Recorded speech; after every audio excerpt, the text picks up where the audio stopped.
Eto, Toby Chanko. Ngayon naman Sandro Marcos naman ang dinadawit, mga kababayan. Sandro Marcos naman ang kinukuda ni Toby Chanko, mga bossing. Bago ang live natin, may nakausap ako. Sabi niya, si Toby Chanko, tanim ng DDS yan eh. Hindi ko na babanggit kung sino yon, no? Tanim ng DDS siya. Sabi ko, it makes sense, no? Kaya pala, sumisigaw si Toby Chanko na ang dahilan kung bakit daw natalo yung alyansa ay dahil daw po doon sa impeachment ni Inday Sara Duterte. Sabi ko, hindi ako naniniwala doon. Kasi ultimo ho, mga kababayan, ultimo ho, tayo, no? Na nakasuporta kay Pangulong Bongbong Marcos, rektahan nating sinasabi, hindi kami magi-straight o hindi kami magso-solid 12-0 kasi naramdaman na natin yung Amy Marcos, naramdaman na natin yung Camille Villar. Tayo naman mga bossing, hindi naman po tayo si Camille Villar kasali na sa alyansa, tara iboto natin. Hindi tayo ganun eh. Pag meron tayong alam, mga kababayan, na nako, magkakaproblema ang Pilipinas diyan kay Camille Villar. Pag meron tayong alam na merong mga tutulog-tulog na mga kandidato, kahit pa sabihin na yan, na nasa alyansa yan, hindi natin tinatanggap, hindi natin sinusuportahan. Kaya nga di ba? Sabi ko, 5 o 6 lang ang iboboto ko sa alyansa. No? Dahil hindi ko matatanggap yung Villar, hindi ko matatanggap yung Marcos, at naniniwala naman ako, yung Tolentino, babalik din yan sa mga Duterte kapag katapos ng eleksyon kung mananalo. Tayo mismo, mga bossing. Di po ba? Ngayon, sabi dito ni Toby Chanko, make shocking claim about Sandro Marcos signing of impeachment complaint. Ayan. Mga bossing, ang sinasabi niya dito, kumbaga parang napilitan lang. No? Napilitan si Sandro Marcos. Ang kiniklaim niya dito, nagkausap daw sila ng pribado ni Sandro Marcos patungkol doon. Paano mo papatunayan ngayon yan? Katulad ng kapatid ni Camille, natutulog lang. Tahimik lang po yun. Steven Scape, ganda ng pangalan mo may ganyan pa. Ganon tayo, hindi kagaya do sa mga DDS, alam nilang problemado ang taong bayan sa prime water. Oy, Camille Villar, nasa atin na. Sige, boto natin yan. Hindi tayo ganon. Hindi po ba? Hindi tayo ganon. Tsaka paano sasabihin ni Toby Chanko na dahil daw po sa impeachment kaya nalaglag yung ibang mga alyansa? Samantalang biruin nyo nga mga kababayan, ang mamamayang Pilipino, gustong-gusto yung nangyayari ngayon. No? Gusto nilang malaman o gusto nating malaman kung saan talaga napunta yung pondo ng bayan. Di ho ba? Sa Congress na lang, dinayo pa ni Inday Sara Duterte ang Maynila para siraan si Benny Abante. Di ba? Natalo si Benny Abante, pero ilan lang ang lamang nung kalaban? Halos 2,000 lang yung lamang nung kalaban eh. Kung talagang effective at pinapaniwalaan si Inday Sara Duterte, mga kababayan, di sana tinambakan nung kalaban ni Benny Abante si Abante. Bakit dikit lang? Si Joel Chua, binanat-banatan, minura, PI ka, Joel Chua. Binigay yung mansanas do sa Apple Nieto. Apple Nieto, isubo mo kay Joel Chua. Ayun, talo yung Apple Nieto. Nanalo pa din si Joel Chua.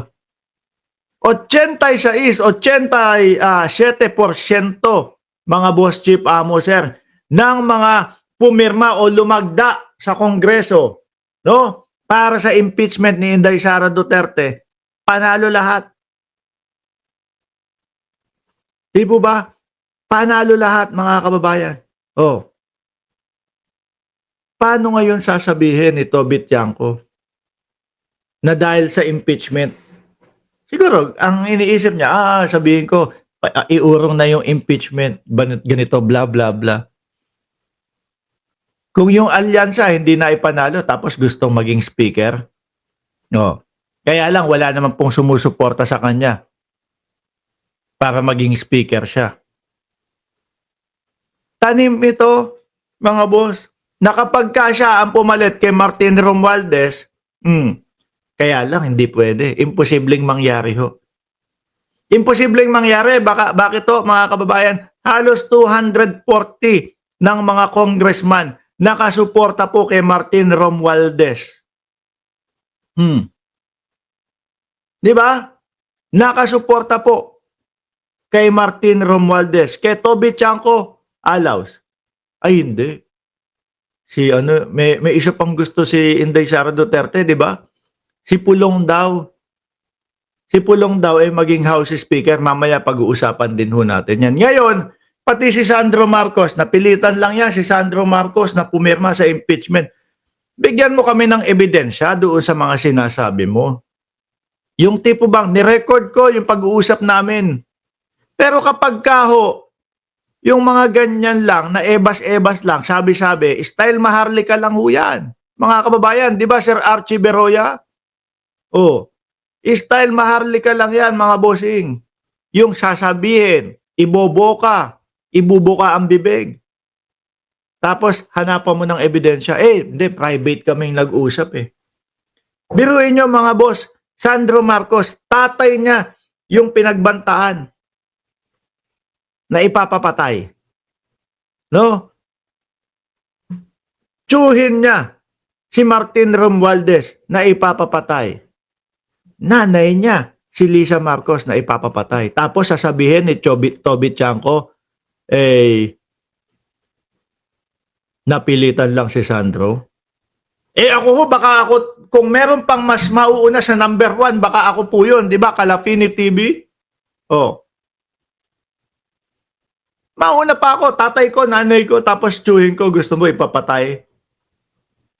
Tapos gustong sabihin ni Toby Tiangco, napilitan lang si Sandro Marcos na pumirma doon sa impeachment di ho ba kalokohan?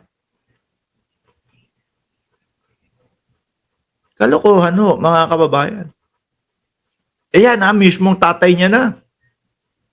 Sabi ko nga ho sa inyo, kung ako ang nasa sitwasyon nun, kung meron pa hong mas mauuna sa number 1, baka ako yung unang-una. Sabi nun, unang-unang pumirma si Sandro Marcos, di po ba? Yes, unang-una po. At huling-huli naman na pumirma si Martin Romualdez, mga kababayan. Kaya ngayon, halata nila yung galawan ni Tiangco. Gustong maging House Speaker, pero walang sumuporta. Higit 200 miyembro ng Congress nandun nakasuporta.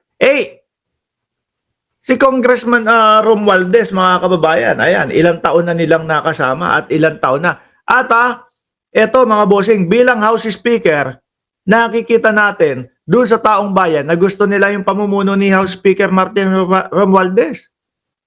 Dahil nga nakikita yung mga kalokohan, nabubuko yung mga tungkol sa confidential funds at kung ano-ano pa.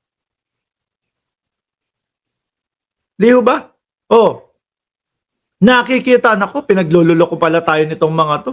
Biruin mo, mga pangalan doon sa resibo. Mary Grace Piatos. Mga pangalan sa resibo, Kokoy Villamin. Jugs de Asim, Dodong Gang. Sabihin niyo po sa akin kung ayaw kay Martin Romualdez ng taong bayan. Bakit aayawan ng mga kasama niyang kongresista yung liderato ni Martin Romualdez. Problema po ng bayang ito, ng bayang Pilipinas, ay corruption. At yan po ang sinusugpo, mga kababayan. Di ba, Tina B? At sabi ni Pion SB, bossing, pasigaw! Watching here in Seoul, South Korea. Pion SB, shoutout sa iyo. O yan ha.